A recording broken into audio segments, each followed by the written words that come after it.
Welcome to ABC campus. आज हम business law में एक प्रैक्टिस क्वेश्चन डिस्कस करेंगे। तो क्वेश्चन ये है कि Kashif, Irfan and Shujaat are partners in a firm.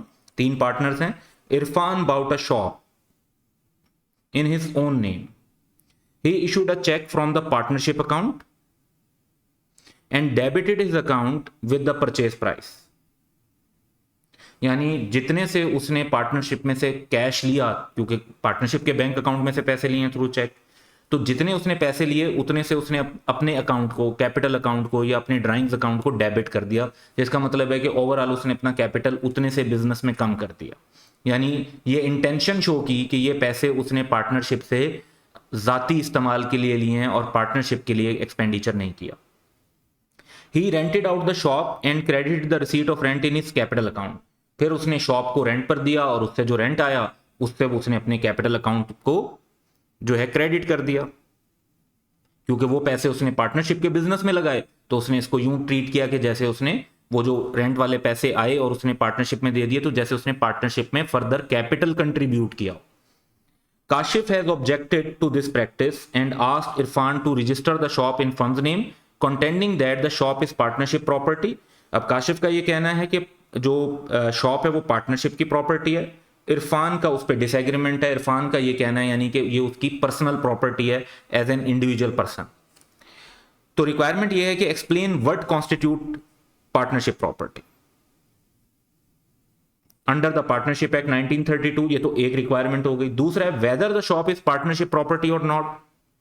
ये दूसरी रिक्वायरमेंट हो गई। तो ये दो रिक्वायरमेंट में जो पहली रिक्वायरमेंट है उसमें तो हमने लॉ बताना है कि लॉ के मुताबिक पार्टनरशिप प्रॉपर्टी क्या कंसीडर होती है। तो लॉ के मुताबिक subject to contract between partners, यानी पार्टनर्स में कॉन्ट्रैक्ट हो, जो कि यहां पे कॉन्ट्रैक्ट नहीं है बल्कि डिसएग्रीमेंट है। तो कॉन्ट्रैक्ट नहीं है तो property of the firm law के मुताबिक क्या बनती है? वो बनती है ऑल प्रॉपर्टी और rights of property originally brought into the stock of the firm. यानी जो ओरिजिनली पार्टनर्स ने कैपिटल के तौर पर एसेट्स बिजनेस में कंट्रीब्यूट किए थे। All property acquired by purchase और अदरवाइज, जो पार्टनर्स ने बाद में मिलकर बिजनेस के लिए एसेट खरीदे और बिजनेस के दौरान in the course of business of the firm नए एसेट खरीदे होंगे, फाइनेंस पे लिए होंगे, लीज वगैरह पे लिए होंगे, इंस्टॉलमेंट्स पे लिए होंगे, वट और गुडविल ऑफ द बिजनेस। इसी तरीके से वो प्रॉपर्टी, राइट्स और इंटरेस्ट इन प्रॉपर्टी जो उन पैसों से खरीदे गए हैं जो फर्म के थे, वो भी पार्टनरशिप प्रॉपर्टी होगी। लेकिन इसमें एक एक्सेप्शन है, unless the contrary intention appears. अब ये तो हमने पहले बता दिया कि जी पार्टनरशिप प्रॉपर्टी में क्या क्या शामिल होता है। तो पहला पार्ट आंसर हो गया। दूसरा पार्ट क्या है? दूसरा पार्ट ये है कि क्या ये जो शॉप है, क्या ये शॉप पार्टनरशिप की प्रॉपर्टी है या नहीं। अब यहां पर हम देखें तो इस शॉप को उस पैसे से लिया गया है जो फर्म का था, क्योंकि चेक जो इशू हुआ है वो पार्टनरशिप अकाउंट का हुआ है। लेकिन यहां पे एक्सेप्शन अप्लाई हो रही है, unless the contrary intention appears. ये जो है कि जी इरफान ने अपने अकाउंट को क्लियरली डेबिट किया है, यहां पे क्लियर इंटेंशन ये शो की गई है कि वो ये जो पैसे हैं वो अपने जाती इस्तेमाल के लिए ले रहा है और फर्म के लिए ये एक्सपेंडिचर नहीं किया जा रहा। तो इसलिए हमारा कंक्लूजन शॉप पर ये होगा कि shop is not property of the firm.